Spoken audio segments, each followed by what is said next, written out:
चीन की सेना में बीते 3 सालों में ऐसा बदलाव हुआ जो देश के इतिहास में पहले कभी नहीं देखा गया। 2023 की शुरुआत में चीन के पास कम से कम 30 जनरल और एडमिरल थे जो अलग अलग खास विभागों के और साथ ही थिएटर कमांड की कमांड संभाल रहे थे। इनमें से लगभग 2 सभी को बाहर कर दिया गया या वे अचानक गायब हो गए हैं। लीबिया के पूर्व तानाशाह मुअम्मर गद्दाफी के बेटे शेफ गद्दाफी की मंगलवार को गोली मारकर हत्या कर दी गई। लीबियाई न्यूज चैनल लवाइसेस और साथी मुताबिक ब्रिटान शहर में उनके घर पर 4 हमलावरों ने हमला किया और उन्हें मार डाला। सोशल मीडिया पोस्ट के जरिए उनकी मौत की जानकारी दी गई है। अमेरिका ने अरब सागर में एक ईरानी ड्रोन को मार गिराया। जहां न्यूज के मुताबिक अगर बात की जाए तो ड्रोन अमेरिकी नौसेना के USS Abraham Lincoln aircraft carrier के पास पहुंच गया था। यूएसएस अब्राहम लिंकन अमेरिकी नौसेना का एक न्यूक्लियर पावर्ड एयरक्राफ्ट कैरियर है। ये दुनिया के सबसे बड़े और सबसे भारत और अमेरिका के बीच लंबे समय से जिस ट्रेड डील का इंतजार था, जहां सोमवार को अमेरिकी राष्ट्रपति डोनाल्ड ट्रंप ने उसकी घोषणा कर दी है। ट्रंप ने कहा है कि अमेरिका ने भारत पर टैरिफ 50% से घटाकर 18% कर दिया है। ट्रंप ने अप्रैल में 25% रेसिप्रोकल टैरिफ लगाया था और रूस से तेल खरीदने का था। चीन की रॉकेट फोर्स का बड़ा घोटाला सामने आया। ब्रिटिश अखबार टेलीग्राफ की खबर के मुताबिक अमेरिकी खुफिया एजेंसी की 2024 की रिपोर्ट में बताया गया है कि पश्चिमी चीन में कुछ मिसाइलों में फ्यूल की जगह पानी भरा गया था। ये साइलो इतने भारी और खराब तरीके से बनाए गए थे कि उनके ढक्कन खुल ही नहीं पा रहे थे। कर्नलगंज इलाके में देर रात 2 सगे भाइयों पर हमला हुआ। जहां धारदार हथियार से हमले में एक भाई की मौत हो गई, वहीं दूसरा भाई गंभीर रूप से घायल बताया जा रहा है, जिसे जिला अस्पताल रेफर किया गया। दोनों सगे भाइयों के गेहूं की सिंचाई करते हुए इस वारदात को अंजाम दिया। हत्या से इलाके में हड़कंप मच गया है। भारी पुलिस बल गांव पहुंची है। कानपुर के काकादेव में रात दबंगों ने जहां 39 सेकंड में एक युवक को एक के बाद एक 22 थप्पड़ और घूंसे जड़े। जहां युवक के साथ मारपीट और आरोपियों द्वारा फायरिंग करने का वीडियो भी इंटरनेट मीडिया पर प्रचलित हो रहा है। शोर सुनकर पास ही स्थित एक रेस्टोरेंट के कर्मचारियों ने बीच बचाव किया, जिसके बाद दबंग युवक शाहगंज नगर के अयोध्या मार्ग स्थित गौशाला भूमि पर शासन द्वारा स्वीकृत 1 करोड़ 65 लाख रुपए की लागत से बनने वाली आधुनिक गौशाला का निर्माण कार्य और साथ ही भूमि पूजन हुआ। कार्यक्रम में विधायक रमेश सिंह, नगर पालिका अध्यक्ष रचना सिंह, उप जिलाधिकारी कुणाल गौरव मौजूद रहे। गौशाला में निरीक्षित और बेसहारा गोवंश के लिए सुरक्षित साफ सफाई। थाना राया इलाके में मथुरा बरेली हाईवे पर गांव भीमा नगला के पास एक भीषण सड़क हादसे में 64 वर्षीय बुजुर्ग की दर्दनाक मौत हो गई। मिली जानकारी के अनुसार जहां लाला राम अपने परिजन दुर्गेश के साथ एक शादी समारोह के लिए लौट रहे थे, तभी पीछे से आ रही अनियंत्रित बोलेरो ने उनकी बाइक को जोरदार टक्कर मारी और एक बड़ा हादसा हो गया।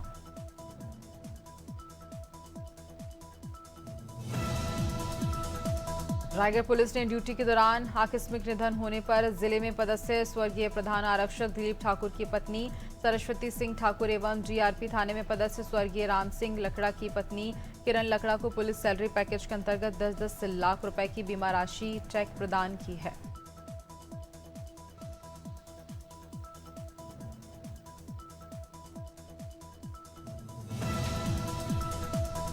कौशाम्बी जनपद के सिराय अकिल थाना क्षेत्र की इमली गांव में बुधवार सुबह 8 बजे एक महिला के हाई टेंशन तार की चपेट में आने से दर्दनाक मौत हो गई। खेत की मेड़ पर पैदल जा रही थी, टूटे पड़े विद्युत तार की चपेट में आ गई और जिससे उसकी मौत हो गई, जिससे ग्रामीण भारी आक्रोश दिखाई दे रहा है। और बात बता दें कि सूचना मिलने पर भगवानपुर चौकी प्रभारी कौशाम्बी जनपद जिले में कड़ाके की ठंड और घने कोहरे का प्रकोप लगातार जारी है। मौसम ने एक बार फिर से करवट बदल ली है। न्यूनतम तापमान 10 डिग्री सेल्सियस तक देखने को मिला, जिससे जनजीवन बुरी तरह से प्रभावित हुआ। सड़कों पर दृश्यता बेहद कम हो गई। घने कोहरे के कारण कौशाम्बी की सड़कों पर वाहनों की रफ्तार भी धीमी हो गई। हाईवे पर ग्रामीण सड़कों पर ही अमेठी में गरज चमक के साथ अचानक से तेज बारिश हुई, जिसने जनजीवन को प्रभावित कर दिया है। तेज हवाओं और घने बादलों के बीच कुछ समय के लिए अंधेरे जैसा माहौल बन गया। सड़कों पर चल रहे लोगों को बारिश से बचते देखा गया, जबकि कई लोग मजबूरी में भागते हुए नजर आए। बारिश के कारण रोजमर्रा के कामों पर ब्रेक लग गया। ठंड में फिर एक बार फिर से इजाफा देखने को। बुरहानपुर में एसआईआई में करीब 40,000 से ज्यादा फर्जी आपत्तियां लगाने का मामला अब तुल पकड़ता जा रहा है। कांग्रेस नेता अजय रघुवंशी ने प्रेस वार्ता कर इस पूरे मामले का खुलासा किया और आरोप लगाया कि ये आपत्तियां जानबूझकर कांग्रेस समर्थकों, खासकर दलित, आदिवासी और अल्पसंख्यक वर्ग के वोटरों के खिलाफ लगाई गई हैं। उसी को लेकर के कांग्रेस की ओर से बड़ा आरोप लगाया गया। मध्य प्रदेश हाई कोर्ट ने बांधवगढ़ टाइगर रिजर्व के प्रतिबंधित जोन में संचालित एक वाटर पार्क के कारण हो रहे प्रदूषण पर कड़ा संज्ञान लिया है। मुख्य न्यायाधीश और न्यायमूर्ति की युगल पीठ ने सुनवाई करते हुए केंद्र और राज्य सरकार, राष्ट्रीय बाघ संरक्षण प्राधिकरण सहित अन्य आवेदकों को नोटिस जारी कर 1 सप्ताह में जवाब भी मांगा है और आगे भी कार्रवाई लगातार जारी है। बक्सर में लड़कों के 2 गुटों के बीच आपसी विवाद हिंसक हो गया। एक गुट ने दूसरे गुट पर फायरिंग कर दी। इस घटना में 17 वर्षीय विनायक को गोली लग गई। घटना के बाद आरोपी मौके से फरार हो गए। घायल को सामुदायिक स्वास्थ्य केंद्र लाया गया, जहां डॉक्टरों ने गंभीर हालत को देखते हुए हरिद्वार रेफर कर दिया गया। आगे भी इलाज लगातार जारी रहेगा, कार्रवाई भी जारी रहेगी। मसूरी के ऐतिहासिक पहचान और पर्यटन की दृष्टि से महत्वपूर्ण कैमल बैक रोड के पुनर्निर्माण की दिशा में अब काम तेज होता हुआ नजर आ रहा है। लंबे समय से जर्जर हालत और देरी को लेकर उठ रहे सवालों के बीच सभी संबंधित विभागों ने संयुक्त निरीक्षण कर करीब 3 किलोमीटर लंबी सड़क की स्थिति का जायजा भी लिया। आगे भी लगातार जायजा लिया जाएगा, कार्रवाई की जाएगी। सिद्धार्थगंज में मुस्लिम समाज के समर्थन में भीम आर्मी के जिलाध्यक्ष सत्येंद्र कुमार के नेतृत्व में एक सांकेतिक धरना प्रदर्शन किया गया, जहां कार्यकर्ताओं ने उप जिलाधिकारी को ज्ञापन सौंपा और इस दौरान सत्येंद्र कुमार ने कहा कि फेरी लगाने वाले लोग जब किसी ग्राम या किसी क्षेत्र में रोजगार के लिए जाते हैं तो उन्हें वहां के लोगों द्वारा प्रताड़ित किया जाता है।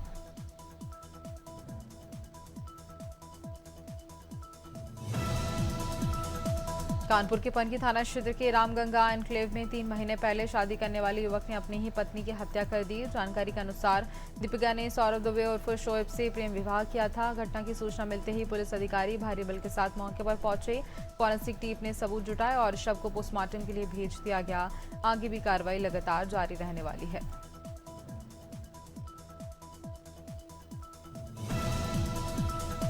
रायसेन में आयोजित सांसद खेल महोत्सव का समापन समारोह हुआ। कार्यक्रम में केंद्रीय कृषि मंत्री शिवराज सिंह चौहान, विधानसभा अध्यक्ष और भारतीय क्रिकेट टीम के ऑलराउंडर खिलाड़ी रविंद्र जडेजा शामिल हुए। इसके बाद अतिथियों ने खुले वाहन में मैदान का भ्रमण कर खिलाड़ियों और दर्शकों का अभिवादन भी किया। कार्यक्रम हुआ, बड़ी संख्या में लोग भी इस बीच मौजूद रहे। लोगों के बीच काफी उत्साह था। जनसंकल्प पार्टी के राष्ट्रीय अध्यक्ष डॉक्टर RS पटेल ने यूजीसी के नए कानून का समर्थन किया। उन्होंने कहा कि कानून दलितों और ओबीसी वर्ग के लिए वरदान है और अब उन्हें दबाने का दौर खत्म हो चुका है। सुप्रीम कोर्ट द्वारा इस कानून पर बिना नोटिस स्टे लगाए जाने को लेकर उन्होंने दलितों और पिछड़ों के खिलाफ अन्याय भी बताया और साथ ही उन्होंने यूजीसी का समर्थन किया। हापुड़ के थाना बहादुरगढ़ क्षेत्र में एक महिला की घर में चाकू से गोदकर हत्या कर दी गई। सूचना मिलते ही एसपी ज्ञानंजय सिंह सहित पुलिस के वरिष्ठ अधिकारी मौके पर पहुंचे और घटनास्थल का निरीक्षण कर मामले की जांच पड़ताल शुरू की। महिला के पति का कहना है वह किसी काम से बाहर गया था और लौटने पर घटना की जानकारी हुई। वहीं उसने चोरी के बाद हत्या किया। डबरा भितरवार सहित ग्वालियर जिले के ग्रामीण अंचलों में सुबह अचानक से मौसम ने कहर बरपा दिया है। तेज बिजली गर्जना के साथ मूसलाधार बारिश और भीषण ओलावृष्टि से कई गांवों के खेत बर्फ की चादर जैसे ढक गए। ओलों की मार से गेहूं, चना और सरसों की खड़ी फसलें पूरी तरह से तबाह हो गईं। किसानों का कहना है 100% तक नुकसान भी हुआ है।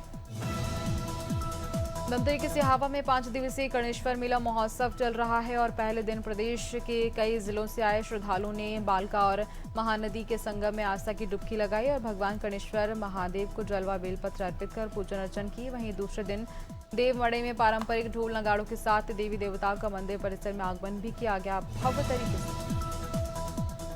भिंड बाईपास स्थित निरंजन वाटिका के पास भिक्षा मांग रहे 2 साधुओं के साथ युवक ने सरेराम मारपीट की, जहां युवक ने साधुओं से ब्राह्मण होने का सबूत मांगा। महाभारत के पात्रों और रामायण की चौपाई पूछी।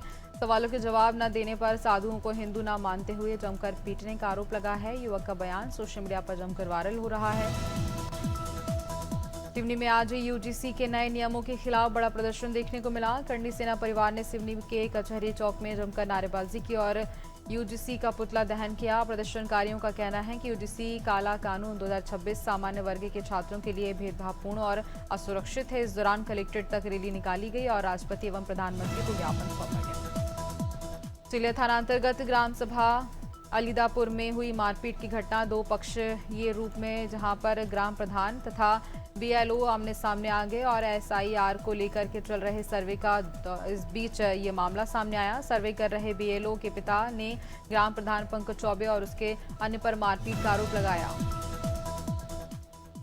सारनाथ थाना क्षेत्र में महेंद्र गौतम की हत्या करने वाले सुपारी किलर बनारसी यादव पुलिस मुठभेड़ में ढेर हुआ। बनारसी यादव पर 1 लाख का पुरस्कार घोषित था। बीती रात एसटीएफ टीम के साथ चौबेपुर थाना अंतर्गत बरियासनपुर रिंग रोड पर मुठभेड़ हुई। मुठभेड़ के बाद घायल अवस्था में उसे नजदीकी अस्पताल भेजा गया।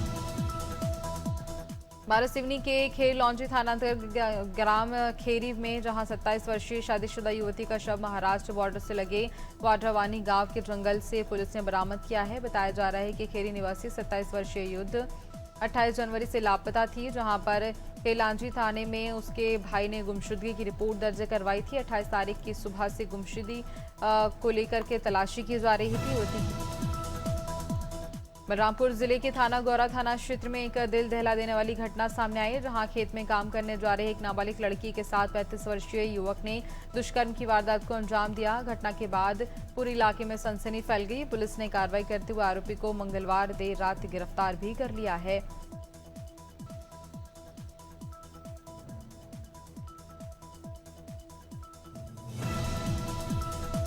भारत और अमेरिका के बीच पिछले 6 महीनों से चली आ रही टैरिफ तनातनी के खत्म होने और टैरिफ दर 25% से घटाकर के 18% किए जाने के फैसले से कानपुर के व्यापारिक जगत में उत्साह की लहर दौड़ गई है। कानपुर के व्यापारियों ने इस फैसला का स्वागत करते हुए इसे भारत की मजबूत वैश्विक स्थिति और आत्मनिर्भर अर्थव्यवस्था प्रबंध संचालक द्वारा ये कार्रवाई संग्रहण केंद्र चारभाटा में धान के रखरखाव से जुड़ी मामले को लेकर के की गई है। मीडिया में गलत बयानबाजी करने और मामले को गुमराह करने के आरोप लगे हैं। चारभाटा संग्रहण केंद्र में 23,000 क्विंटल धान शॉर्टेज का गंभीर मामला सामने आया, जिसकी अनुमानित कीमत करीब 7 करोड़ रुपए आकी गई। गलत बयानबाजी को लेकर 7 समंदर पार हिंदी का डंका नोएडा की वरिष्ठ लेखिका जहां डॉक्टर अंजुना सिंह सेंगर ने श्रीलंका में भारत का मान बढ़ाया है। कोलंबो के ऐतिहासिक टेम्पल ट्रीज में आयोजित भव्य समारोह में डॉक्टर अंजुना को एशियाज आइकॉन अवार्ड 2026 से नवाजा गया। उन्होंने ये सम्मान श्रीलंका के पूर्व राष्ट्रपति पौड़ी जनपद के चरण गांव में जंगली जानवरों का खतरा लगातार बना हुआ है। जहां बात की जाए तो सुबह गांव के पास भालू ने एक युवक पर हमला कर दिया। भालू युवक को झाड़ियों की ओर खींच ले गया, लेकिन आसपास मौजूद लोगों के शोर मचाने पर वह मौके से भाग गया। हमले में घायल युवक को स्थानीय लोगों की मदद से जिला अस्पताल पहुंचाया गया, जहां उसका उपचार। सामुदायिक स्वास्थ्य केंद्र रूईवाला को जिला अस्पताल बनाने की प्रक्रिया तेज होती नजर आ रही है, जहां मुख्य चिकित्सा अधिकारी देहरादून डॉक्टर मनोज शर्मा ने अस्पताल का निरीक्षण कर व्यवस्थाओं का जायजा लिया और कार्यदायी संस्था मंडी परिषद के अधिकारियों के साथ निर्माण कार्यों को लेकर के बैठक भी की गई और जानकारी ली गई। लक्सर के ककरखाता गांव में हुई सन्नी हत्याकांड में नया मोड़ सामने आया, जहां पीड़ित परिजन सैकड़ों ग्रामीणों के साथ लक्सर कोतवाली पहुंचे और पुलिस पर गांव के 4 युवकों को बचाने का आरोप लगाते हुए हंगामा किया। हंगामे की सूचना पर मौके पर पहुंचे एसपी देहात ने ग्रामीणों से बातचीत कर आश्वासन दिया कि हत्याकांड में शामिल सभी पहलुओं की गहराई से जांच की जाएगी।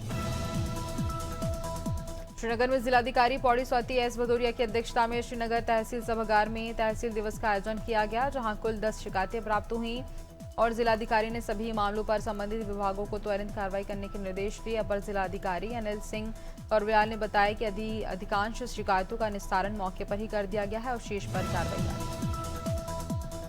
बलिया में हाईकोर्ट के आदेश पर अतिक्रमण हटाने के लिए पहुंची प्रशासनिक टीम को ग्रामीणों के कड़े विरोध का सामना करना पड़ा। खेतजुरी थाना क्षेत्र के हतोज गांव में अतिक्रमण हटाने की कार्रवाई के दौरान अचानक से माहौल तनावपूर्ण हो गया। ग्रामीणों और पुलिस के बीच आमना सामना हो गया। इस दौरान कुछ उपद्रवी तत्वों ने पथराव शुरू कर दिया, जिसके बाद स्थिति बेकाबू हो गई। हालत को संभालने के लिए पुलिस को आंसू गैस के गोले छोड़ने पड़े।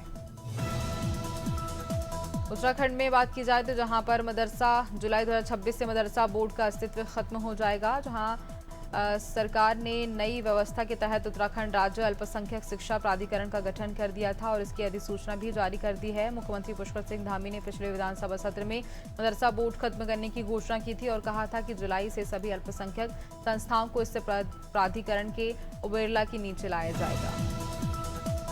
उत्तराखंड के डीजीपी दीपम सेठ की अध्यक्षता में अपराध और कानून व्यवस्था को लेकर के उच्च स्तरीय समीक्षा बैठक हुई। इसमें सभी जिलों के एसपी, रेंज प्रभारी और एसटीएफ के वरिष्ठ अधिकारी मौजूद रहे। बैठक में लापरवाही पर 3 पुलिसकर्मियों को निलंबित किया गया। डीजीपी ने निर्देश दिए हैं कि गंभीर मामलों में लापरवाही करने वालों पर सख्त कार्रवाई होगी।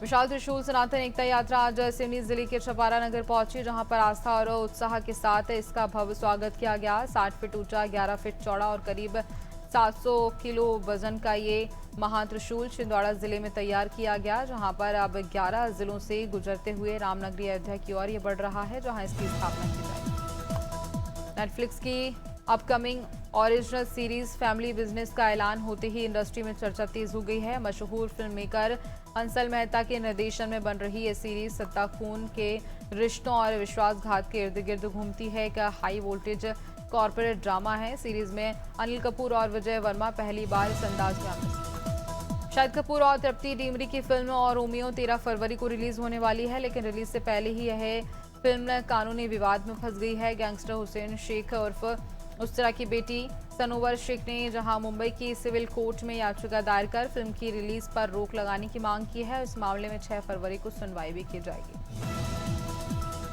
रणवीर सिंह की फिल्म धुरंधर 2 का टीजर रिलीज हो चुका है, जहां 1 मिनट 12 सेकंड के इस टीजर में रणवीर सिंह एक बार फिर से अपने दमदार और खतरनाक अवतार में नजर आ रहे हैं। टीजर की शुरुआत रणवीर सिंह के नए लुक से होती है। हाथ में बंदूक, छोटे बाल और आंखों में झलकती लड़ाई की आग इसके किरदार को और भी ज्यादा खौफनाक बना देती है।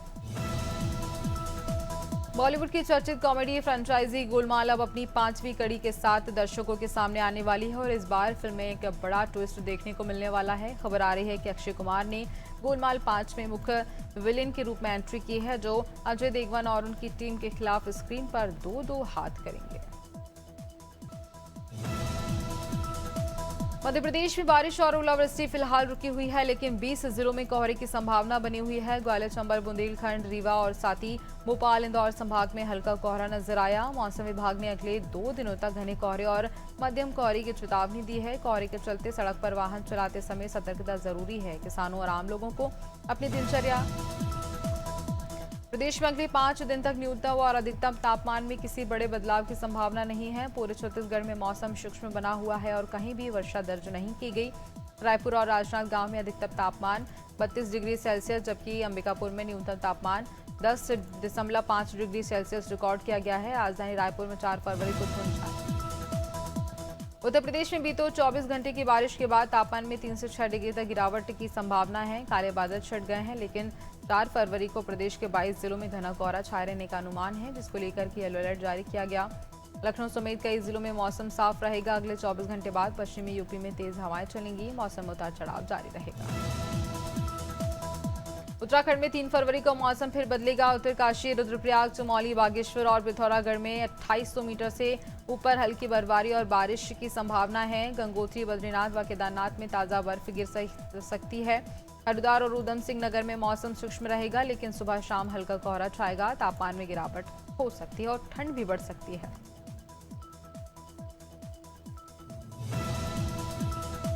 राजस्थान के मौसम में लगातार उतार चढ़ाव देखने को मिल रहा है, जहां पिछले दिनों से प्रदेश के अधिकांश जिलों में घना कोहरा छाया हुआ है। पश्चिमी विक्षोभ के सक्रिय होने से दक्षिणी राजस्थान में बेमौसम बारिश दर्ज की गई, जिससे किसानों की चिंता और भी बढ़ गई है।